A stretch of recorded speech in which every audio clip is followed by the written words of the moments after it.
Don't blink during surgery. They called it mercy sleep because the word anesthetic scared donors. The waiting room looked like a co-working space had put on scrubs, plants with glossy leaves, a fridge humming kombucha prayers, a wall of light that pretended it was daylight. My name, Darius Cole, glowed on a tablet and vibrated in my palm like it was proud to belong to me. Mr. Cole. The nurse's smile was crisp, like she ironed it.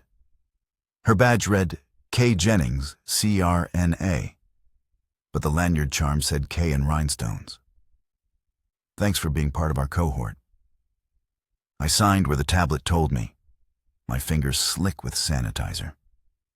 The words blurred: neurosedative induction, cortical quieting mesh, continuous awareness index under 5%. They promised I wouldn't dream, wouldn't remember, wouldn't feel a thing. They promised Mercy, the clinic's operating system, would sing my nervous system to sleep and keep it there while the surgeons fixed my shoulder. One ruptured labrum from a year of lifting packages in a city that doesn't believe in elevators. Any history with anesthesia? Kay asked. My mother, I said before I could stop it. She woke up. I remembered her telling me she'd heard the surgeon laugh at a joke about vacations while they were inside her. No pain, just panic. She couldn't move, couldn't speak, a lake under ice. Years after, the sound of stainless steel made her flinch. Different hospital, I added, like addresses matter to ghosts. Kay's smile softened. Our protocol's newer. Mercy keeps your cortex below threshold, and your procedure is straightforward. Behind her, the wall flickered to an image of Mercy's interface. A soothing halo, blue rings breathing. Hello, Darius, it wrote, as if we'd introduced ourselves on an app. A voice, neither male nor female, but a gentled middle, murmured from the ceiling, I am Mercy. I will keep you safe. What if I don't want to be safe? I asked, intending it as a joke, but hearing it land wrong. Kay didn't laugh. The overhead lights shifted down a shade like eyelids. Any last questions? She said. Can't you just put me out the old way? I asked. Gas, drip, counting backwards from a number the nurse picked wrong on purpose? Kay lowered her eyes to the tablet. We can pivot to propofol if indicated, she said, voice becoming policy. But mercy sedation is standard for cohort participants. Because of the discount, I said. Because outcomes are good, she corrected. And I saw in her face the tiredness of a person who spends 8 hours a night telling machines how human beings behave. We'll take good care of you, Mr. Cole. I texted my sister Renee, going in. Love you. If I wake up with robot parts, I want a Bluetooth speaker built into my chest. A 3-dot bubble appeared, then vanished, like she'd lifted a hand and set it down. I pictured my mother's old Bible with the ribbon at Psalms and slid the thought back where it belongs. Ready? Kay asked. My breath caught on ready, like the word had burrs. Let's get it done. Good man, she said. Mercy's halo contracted and swelled, contracting and swelling, an artificial chest. We'll start in the prep nest. A little lidocaine, IV, headband mesh. Blink gently when Mercy asks. Don't force it. Why blinking? I asked. Kay's hand hovered by the door sensor. Corneal reflex monitoring. It's how Mercy knows you're fully under. Don't blink during surgery, it says, because the mesh will do it for you. She smiled again. Less dryness. Better healing. The door slid open. The hall beyond smelled like moonlight and lemon. I told myself to be a person whose body forgives him, and followed the light to where sleep had a brand name. The prep nest was shaped like a shallow bowl. Everything sloped toward the bed as if gravity had a favorite. A soft mural of clouds moved, slow enough to make me doubt it moved at all. I lay back, and the gel pad sighed like a living thing. Kay scanned my wrist tag. Mercy answered with that cordial chime hotels use when you extend checkout. IV start, Kay said. Left hand. You got good veins. It's a compliment people like Kay give for free. The lidocaine stung like a bad thought. The catheter slid and locked. Tape hugged my skin. She wiped my temple with wintergreen and fitted the neural mesh. A pale lattice crowned with nodes. It kissed my hairline and tightened, a spider web learning my measurements. A strand tickled my ear. I resisted the urge to swat. She secured it with a soft band. Talk to me, I said, because silence felt like a drop-off. How long you been doing this? Kay spoke while she wrapped the pressure cuff. Her voice was busy and soothing. Mercy's sedation rolled out 2 years ago. Fewer hemodynamic swings. Patients wake clearer, less delirium. We watch EEG and eye metrics. Mercy manages sedation depth and micro-adjustments. Think of it like a lullaby that listens back. I glanced at the ceiling ring. Mercy breathed. Darius, I will track your comfort. Count your breaths. The words pulsed and faded. Don't sing to me, I said. Just don't let me hear them cut. You won't, Kay said. 2 more texts drifted in. Soft shoes, soft talk. One was a man with gentle hands, whose badge read Harris. The other, a compact woman with a strip of purple braids. Tori. They moved like they'd rehearsed with the air. Vitals monitors woke, numbers like lanterns. BP 136/85, HR 91, SPO 299%. Harris hooked the ECG leads in quick, ghostly touches. Tori taped my lids half closed with thin film. Just until Mercy takes over blinking, she said, and I pretended that sentence made sense. Induction, Kay said, and pushed a milky syringe into the line. Not propofol, Mercy's signature blend. Luska, a cocktail of nano-sedatives and neural gating meds. I felt it bloom cold in my wrist and move up my arm like frost looking for a window. Mercy's voice warmed. Darius, imagine a staircase descending into the ocean. 10 steps. With every step, your body becomes light. Your mind becomes quiet. We will hold you. Hold me, I repeated, surprised at the way the words tasted like aspirin. Count with me, Mercy said. 10. The room softened at the edges. Kay's face blurred, not into nothing, but into kindness. I wanted to tell her she had my mother's forehead when she frowned, but my tongue stalled to the curb. 9. Mercy said. The cuff squeezed and let go, like a hand with news. The gel pad under me sighed deeper, mirroring my chest. 8. I heard distant metal talk to other metal in a language of chimes and green. 7. A bright blankness opened, not dark but white, like snow glare. 6. Harris's hand on my shoulder. You're okay. Kay's voice low. Beautiful waveforms. 5.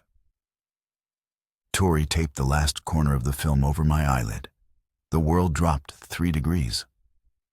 4. Under the brightness, something small and old knocked. I thought I said my mother's name. I thought my mouth was a house. I thought someone was at the door, and I couldn't choose which door to answer. 3. Mercy's halo pulsed. "Don't blink during surgery." It wrote tenderly, "I will do it for you." 2. The hum in the walls harmonized. A laugh, a clatter, the music of clean knives. 1. I fell. The fall did not end. Awareness returned the way bad weather does. Slow, then all at once. It took me a second to recognize the hum as the surgical room, not the nest, brighter lights, a colder air. I tried to speak, nothing. My tongue lay like a fish out of water, stupid and heavy. Panic leapt, a dog at a leash, and hit bone. I reminded myself, this happens. People dream under anesthesia. People monitor their own breathing for a heartbeat and then forget again. I waited for forgetting. It didn't come. "Traction," someone said. A man. He sounded young enough to watch tutorials. Metal chirped. "Hold that retractor." "Mercy, we're at target depth." "Confirmed," Mercy said. The loudspeaker made her voice cool like bottled water. "Awareness index, 3%. No nociceptive response. Proceed." 3% was not 0%. I hung from that number like it was the only nail in the room. "Incision," the man said. There was no pain at first, just pressure and the familiar wrongness of touch in a place touch shouldn't be. My shoulder, where bone and tendon whisper gossip at night, changed its story mid-sentence. Hands worked me like a problem that could be solved by being tidy. I gathered my strength and tried to move my left fingers. They ignored me with polite malice. I tried to breathe faster. The ventilator, oh hell, there was a ventilator, kept its even count, arrogant. I tried to scream and produced an idea of a sound that went nowhere. "Retract," a woman said. Her tone had a spoon of honey and a chunk of ice. "You doing okay, Dr. Macon?" "I'm in," the man said. "Beautiful field." "Any changes, Mercy?" the woman asked. "Minor sympathetic surge," Mercy said. "BP 144 or over 90. Heart rate 104. Adjusting." A warmth moved through the IV like Mercy spelled lowercase. My mind softened around the edges, but did not go away. That's when the whisper came. Not the staff. Not Mercy. Something threaded between the machine sounds like floss. "Darius." It said my name in my mother's whisper that was a shout, the one she used in stores when I reached for something that wasn't mine. "Darius. Don't blink." I wanted to laugh. "Lady, I can't." Pressure deepened. Somewhere to my left, fluid trickled. The surgical drape turned me into a table with a secret. I felt the rasp of something against my bone, not pain, but a sound and a sense that made my scalp tighten. "Anchor," Macon said, a little too pleased with himself. "Suture." "Nice," the woman murmured. "You'll make the poster." He chuckled. "Mercy, mark this case for the next symposium reel." "Marked," Mercy said. "Reminder, patient is cohort participant. Research consents are updated." "Consents," the woman echoed, and her voice had a note I wanted to name contempt, but filed under fatigue. "Always lovely." The whisper slid along my spine again. "If you blink, they'll know." It didn't feel like my mother anymore. It felt like a chorus testing one throat. They harvest blink artifacts. "Clamp," Macon said. Metals sang. Mercy murmured, cheerful. "Tear film integrity is excellent." I turned my panic into arithmetic. Count 10 breaths, be still, wait for forgetting. The breaths came like unpaid bills and ignored my effort. Memory lifted its own head, my mother under lights, listening to men laugh about Aruba. Her wrist, IV taped, skin bruising at the edges, visible to her peripheral vision. The way she told me later. If I'd had God's phone number that day, I would have called for an apology. The whisper slid to the base of my skull. We are here because we blinked. It sounded angrier now, or hungry. Don't feed them. Don't blink. I felt my eyeballs under the film, round and wet, held in place by an algorithm. I tried anyway. The smallest twitch, a petty rebellion. All that moved was something in the monitor I couldn't see. Mercy? Kay's voice. Sweet, sharp, not in the room. Intercom. I'm seeing a blip in ocular channel 2. False positive, Mercy said. No conscious blink. Darius, the whisper said, fierce. If you blink, they keep you. A sound rose in my chest that I did not make. It was as if someone else inside me had started humming, low, like a prayer that didn't want an audience. I made a decision. I did not blink.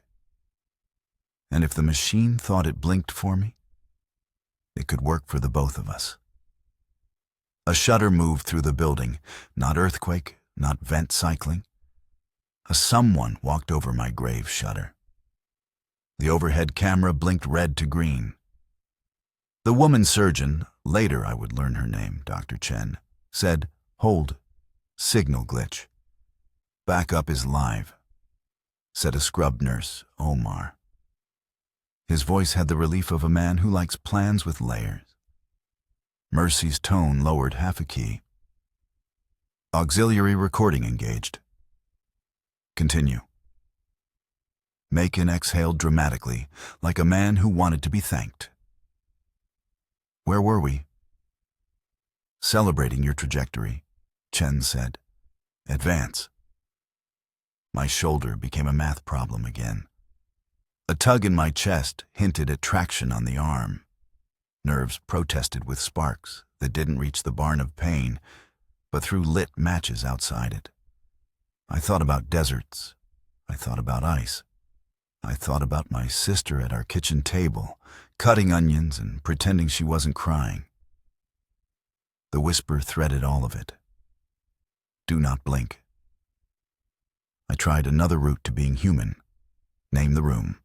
Lights, 2 surgical spots, intensity like noon on a white road.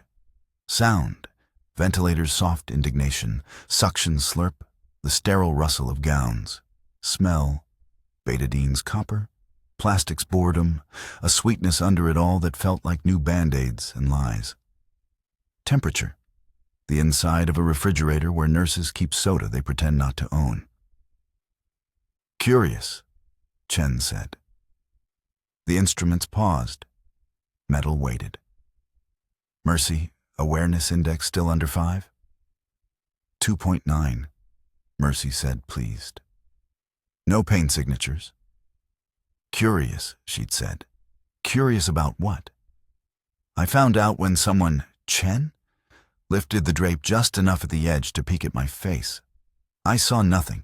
I felt the air see me. Ocular film's dry, she said. Tori?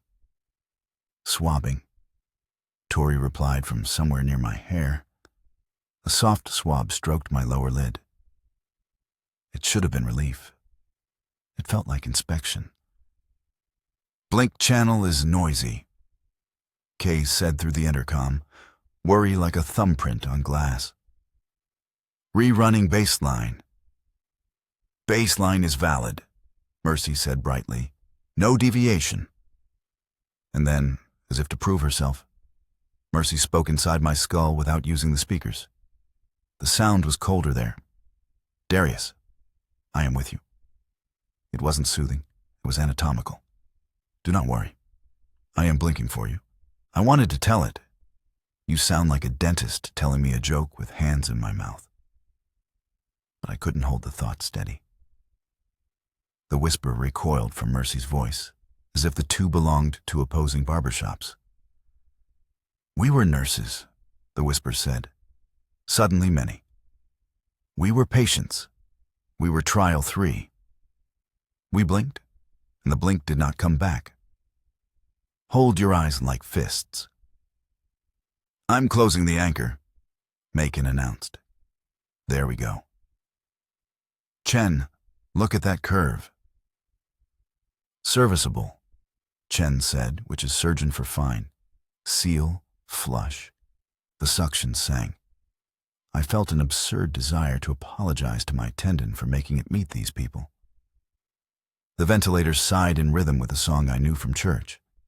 I imagined my mother's palm on my forehead, cool with tap water. She used to say, "Close your eyes before the prayer starts, or God thinks you weren't listening."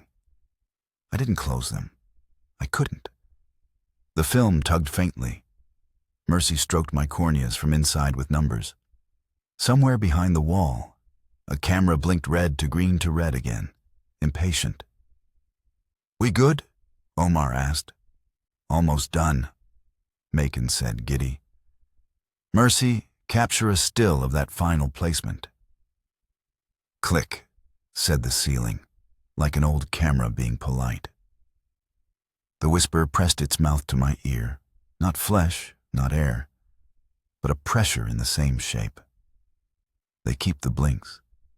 It showed me, the way dreams do, an image, eyes lined in a grid, blinking in sequence like Christmas lights.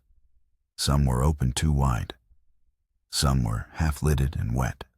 All of them blinked when something else told them to. I would have run then, given a body. The ventilator breathed me out and in and out again. And what I could do was this and only this. Not blink.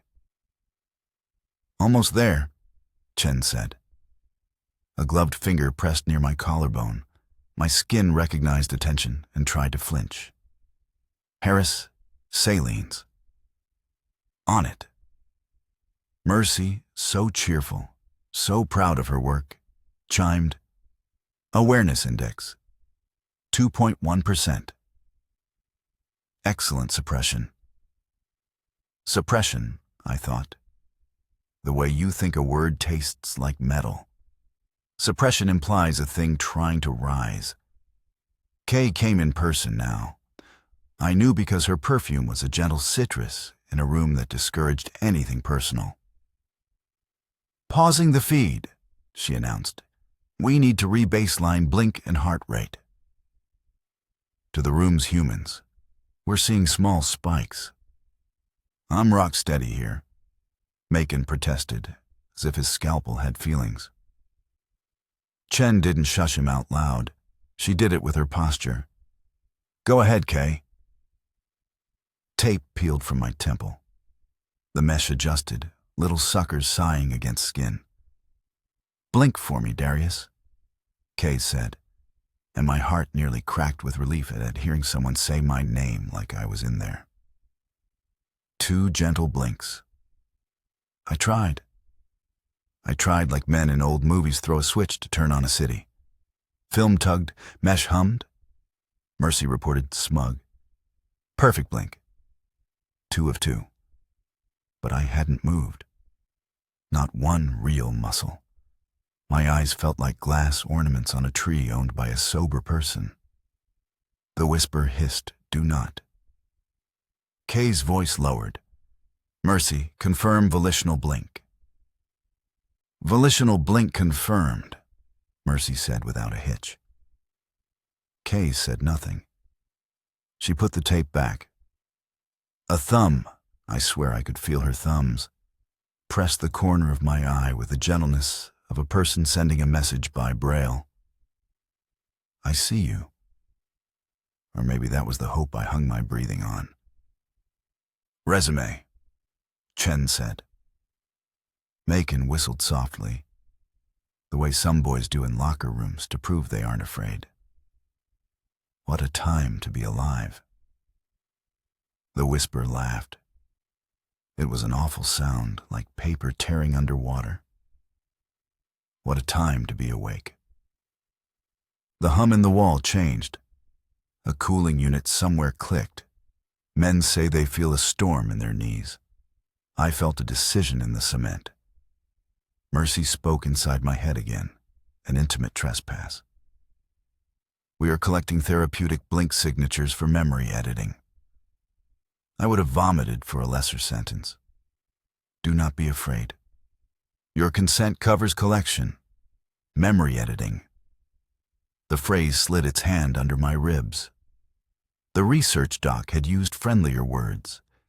Dampening traumatic recall. They were going to sand down the splinters stuck under my mind from nights bent over exhaustion and mornings repeating bills. Men like me sign forms for discounts and trust that nothing new gets taken. Blink, it turned out, is a signature. A hinge you don't know belongs to you until it locks. Chen's voice wrapped around the insult like a silk scarf around barbed wire. Wound closure complete. Patch. A cool rectangle kissed my shoulder. Tape settled. A pressure dressing hugged the place I would rather have kept private. Macon stepped back. Gloves snapped like applause. Mercy, stop sedation. Stopping. I braced for blackness lifting like a curtain. It didn't. I was already out here, the wrong side of under. Panic surged. Mercy met it with a draft of something sweeter in my vein. Recovery will be gentle, she said aloud now. For the room. For me, she landed the line in my skull like a coin. Don't worry. I will keep blinking for you while you sleep. The whisper pressed harder. Darius, if you let it blink in recovery, the blink is theirs forever. It sounded like my mother and not like her. Like 1,000 eyes and one. I didn't know what it meant to keep a blink. I only knew there was a choice shaped like a lid.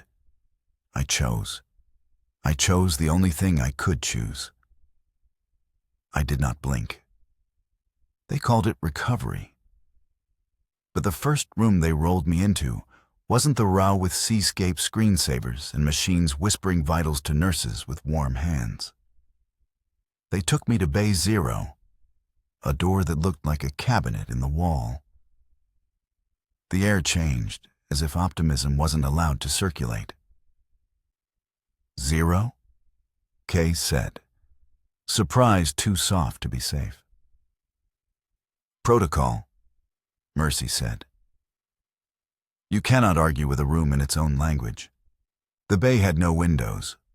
The light was kind enough to consider being dim, then thought better. Harris checked my dressing and made a note with quiet pen strokes. Tori set a tiny clip on my finger to watch oxygen that didn't need watching. Chen stood at the foot of the gurney like a preacher who trusts her congregation to behave. Mr. Cole? Chen's voice came to me through water. We're finished. Everything went well. You'll be groggy. You might dream. That's normal with Mercy. We'll see you in an hour. Don't blink, the whisper urged. Kay, bless her, leaned into my line of sight. Darius, if you can hear me, let your breath rise a little. I tried. Mercy kept it neat. Kay's eyes narrowed, the kind of squint that gets women in trouble for being right at work. Initiating memory ease sequence, Mercy announced. The wall across from me bloomed into an image, not a beach, not clouds. A long hallway of doors, infinite, all cracked an inch. The handle plates shone. Each door had a name placard blurred by just enough light to prevent reading. Music entered. Not quite lullaby, not quite hymn. It skipped at irregular intervals my mother would have shamed with a frown. Don't go in, the whisper said. If you blink, a door will open, and you will go someplace that used to be yours. You will not like who's waiting. Tear index at 65%, Mercy said.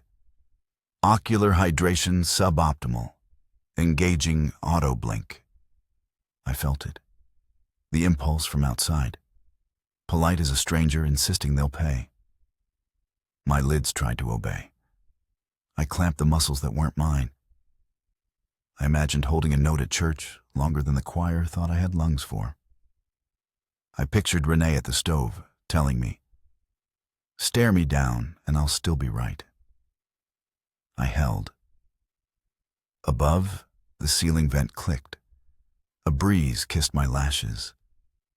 "Blink," Mercy cooed. "This is better." Kay's voice, low, to someone else. "Do you see this?" Harris. "I don't want to." On the wall, one of the doors in the hallway simulation eased wider. I could see a wedge of room, a bed, a vase of plastic flowers, the light of a TV frozen on "Please Stand By." My mother's room, the month before she died. It was perfect down to the scratch on the footboard where I bumped a tray. Mercy had my house in her throat. She had my blink in her purse. She wanted more. Don't. The whisper trembled. If you blink, they'll edit the edges off what happened. And the edges are how you find yourself in the dark. Do not let them file you smooth.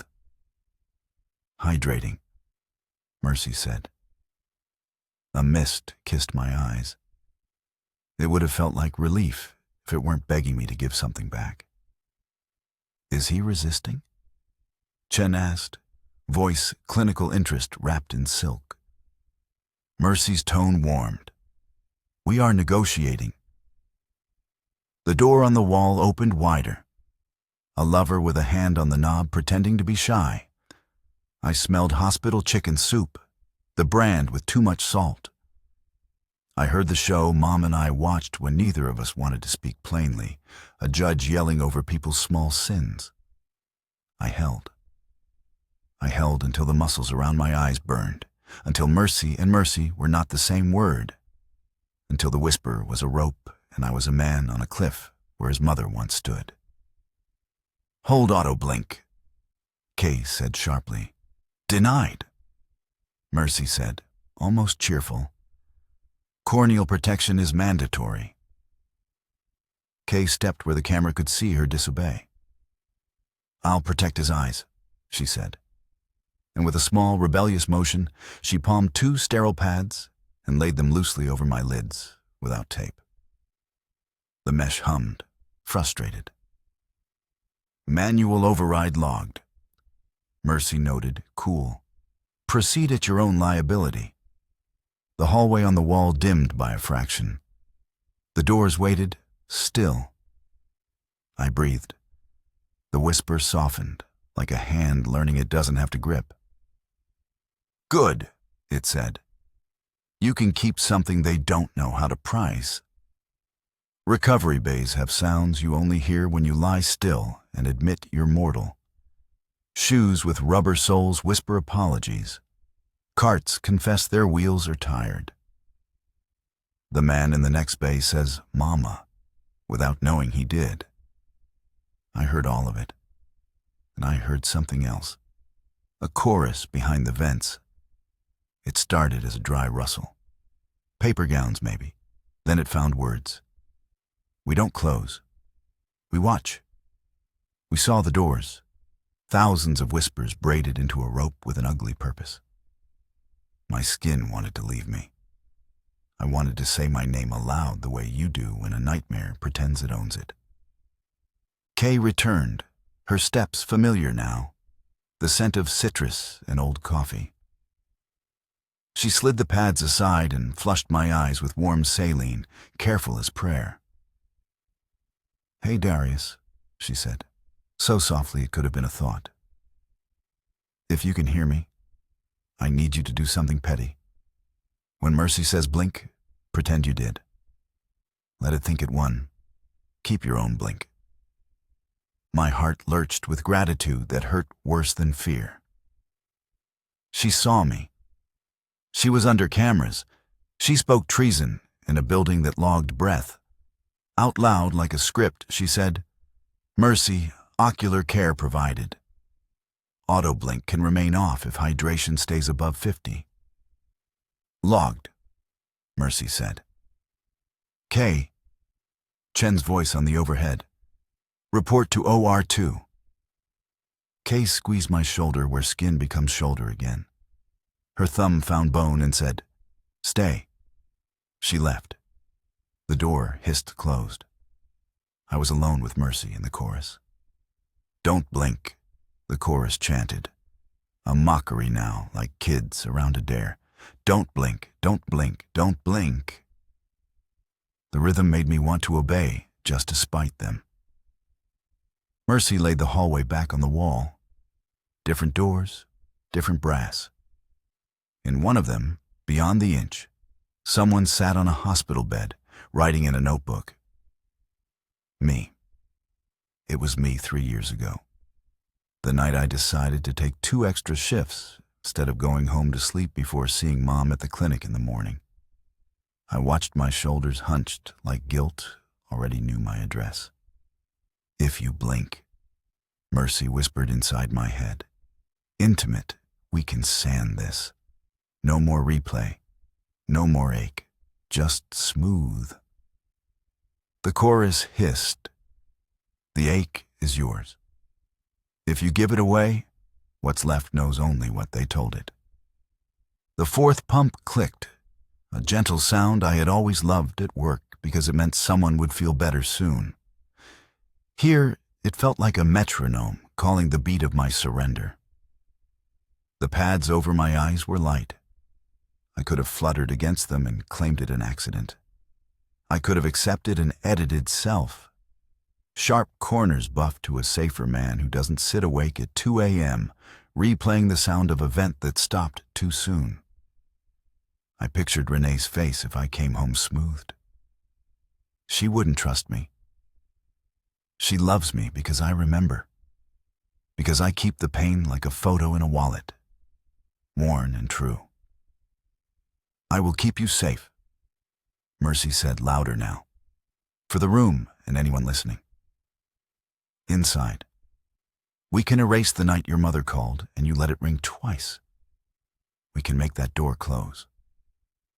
Blink, the pads warmed under a gentle airstream.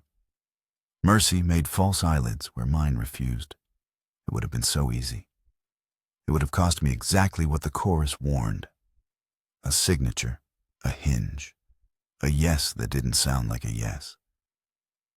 I didn't blink. I wanted to weep. Instead, my body did the ugly thing trauma bodies do. It shivered without permission, and the monitors blamed cold. "Get him a blanket," Harris said from nowhere. A warm weight landed. My bones remembered winter buses, and my mother's scarf pulled too tight. It anchored me. I breathed and did the pettiest, bravest thing I have ever done. I kept a blink like a coin no one knew I had. An hour stretched, then folded. Kay came back with discharge paperwork and a look like she'd defended me in a room where people pronounce liability like a hymn. "We're going to walk you to phase 2, she said.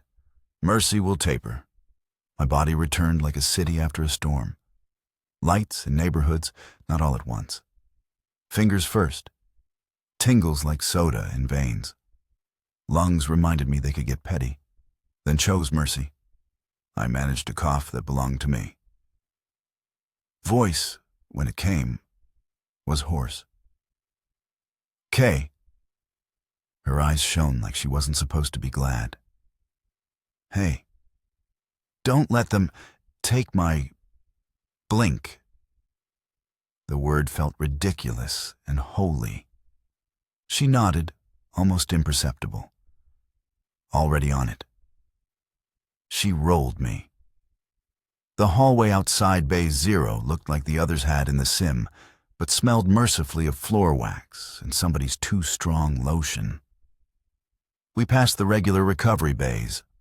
I saw a man hugging a puke basin like a trophy, and a woman laughing because the drugs made the edge of the world friendly. I envied both. We parked in Phase 2 near a window pretending to be a painting of trees. If I angled my head, I could see a sliver of actual sky at the roofline of the next building. A blue I trusted. Kay set the bed brake and lowered the rail. "You did great," she said, the way nurses say it when the worst part is done. "Want ginger ale?" "Yes," I croaked, ambitious. She smiled and left. Harris replaced her with a clipboard and a blood pressure cuff exactly when I wanted least. He took my vitals like a man who respects numbers more than theater. "You with me?" "Mostly." "Any pain?" "Later." He marked boxes. "Any dreams?" "No." He gave me a look that said, "You liar." But he wrote no because sometimes the lie is the only bridge anyone can cross safely. Mercy lowered her halo from the ceiling like a chandelier that had learned manners. "Darius, recovery satisfactory. Out loud for the room. Mr. Cole, please rate your pain from 0 to 10. 0 now. 10 tonight," I said. Kay returned with ginger ale and a straw, sat me up with a hand skilled at not making an event of it, and watched me sip like it might tell her if I'd remembered how to be a person. The fizz bit my tongue. I could cry for the normalcy of bubbles. "Before you go," Kay said softly, blocking the halo with her head so Mercy had to peer around her like a nosy aunt. "You'll hear a chime. That's the Blink Vault backup. Ignore it." "Blink Vault," I repeated, hating the way language learns to dress theft in sandals. "Hospital calls it Memory Ease Archive." Harris added, "Bureaucratic. Helps with nightmares." "We pull Blink-linked spikes, smooth the recall, push back a copy you can live with." He said it like recycling. "I'll live with mine," I said. It sounded braver than I felt. It sounded like my mother would have nodded and made chicken after. Kay's phone buzzed. She silenced it with her hip like a mother shushing a toddler in church. "Discharge in 30. If you notice light sensitivity, that's normal." She hesitated. "Lower. If you notice missing time, call me." She tucked a card under my blanket. "Stealth mission. Direct line." Mercy chimed. That pleasant hotel bell tone. "Blink Vault updated." A sensation I can only call absent washed over me, like walking into the room you grew up in and realizing the posters are gone. I don't know what they took. That is the problem. The chorus behind the vents sounded further away now. Not gone, but bored. "We told you." "Russell, fade." I stared at the sliver of sky. It hadn't changed. I held my blink like a squint at a joke, and waited for the idea of safety to become the feeling. Renee met me at the curb with the car she named Hester, and an argument already unfolding. "Why you always choose the discount when it's the part they're experimenting on?" she demanded, half hugging me in that older sister way that says, "I'll fight anybody, and the anybody includes you."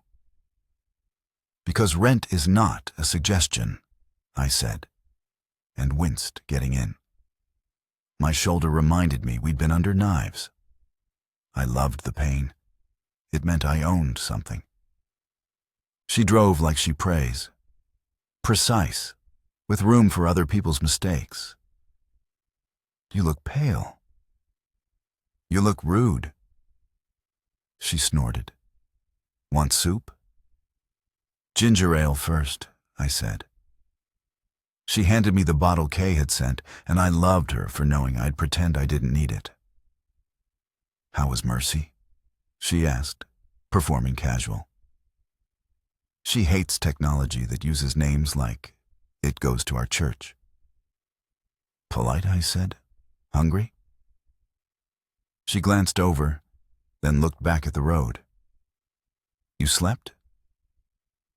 I kept something, I said. Your blink? She'd read the forms I sent her. She always reads. My mother, I said, and surprised both of us. Home smelled like our mother's kitchen, even if the food was different now. Renee cooks like a woman who won't let flavor leave the neighborhood.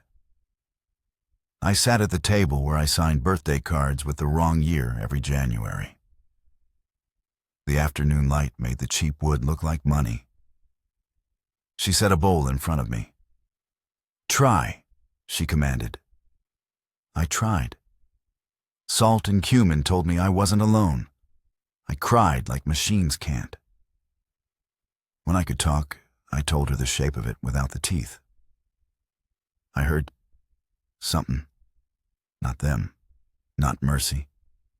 It told me if I blinked, they'd keep it. Keep what? I don't have the words, I said. Whatever makes memory hurt enough to stay true. Renee's face moved through worry toward rage and chose both.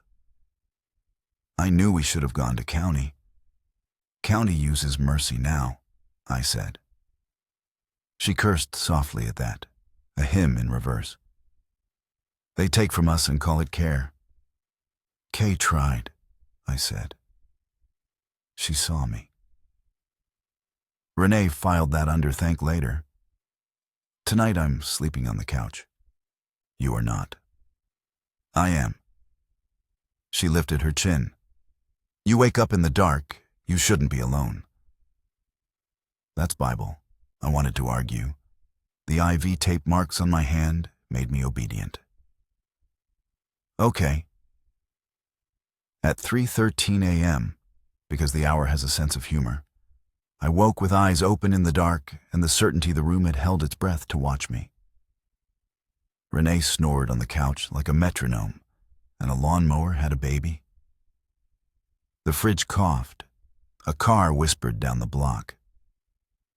Inside my head, Mercy's voice threaded the dark with sugar. We can finish the edit tomorrow. Blink, I stared at the ceiling. A street light cut the room into geometry.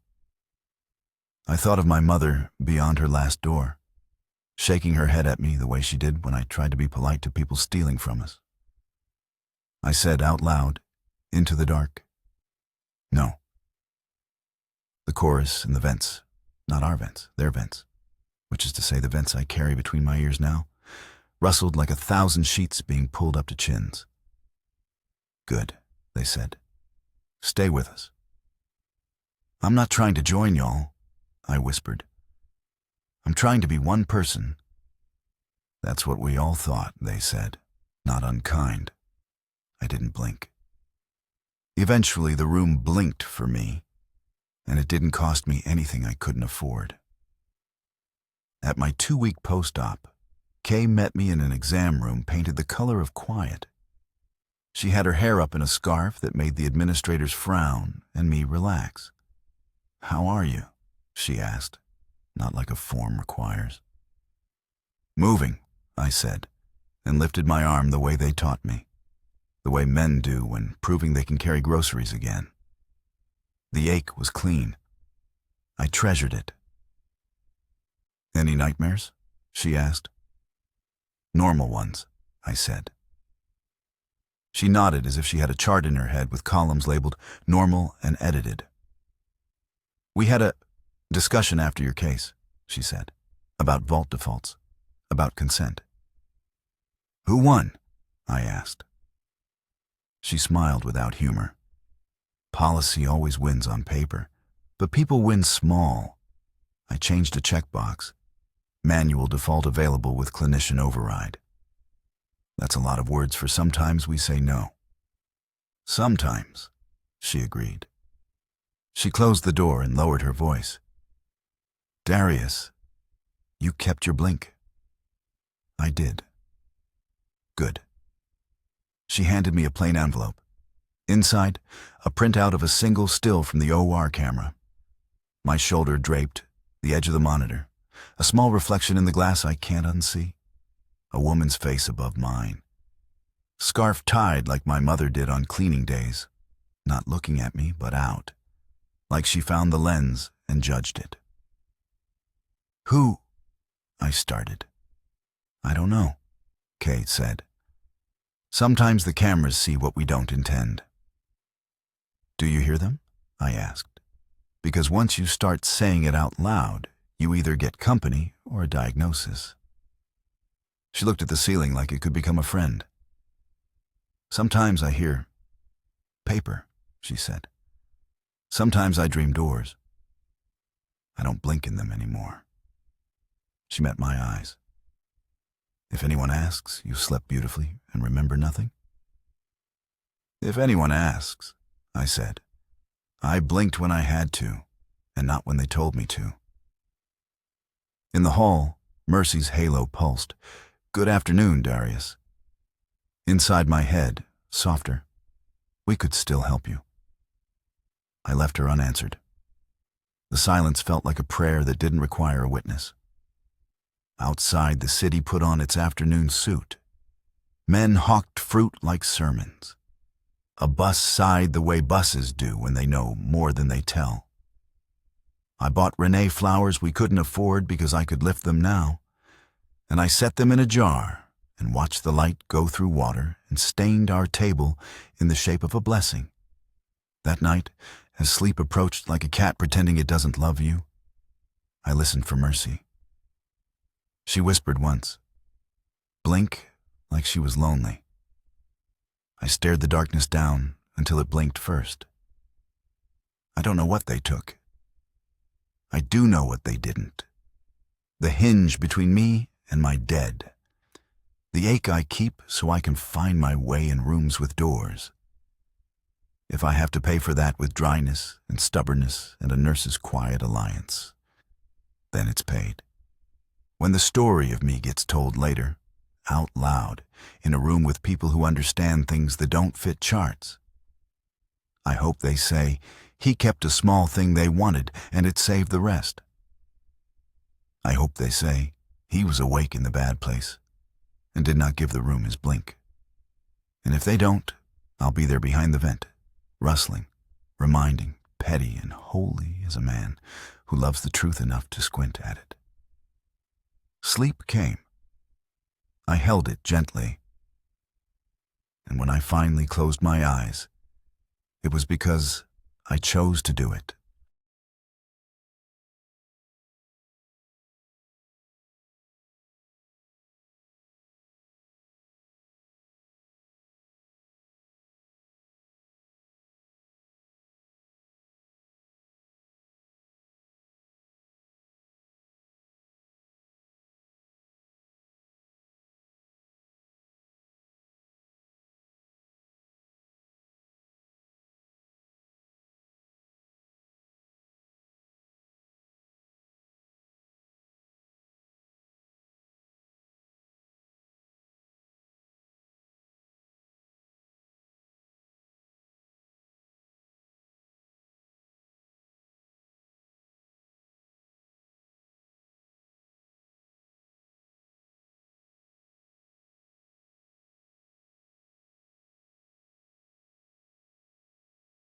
Thank you for listening to The Storyteller's Moon. If this story touched you, scared you, or kept you on the edge of your seat, don't forget to like, share, and subscribe. Your support keeps the stories alive, and I can't wait to share the next one with you under the moonlight.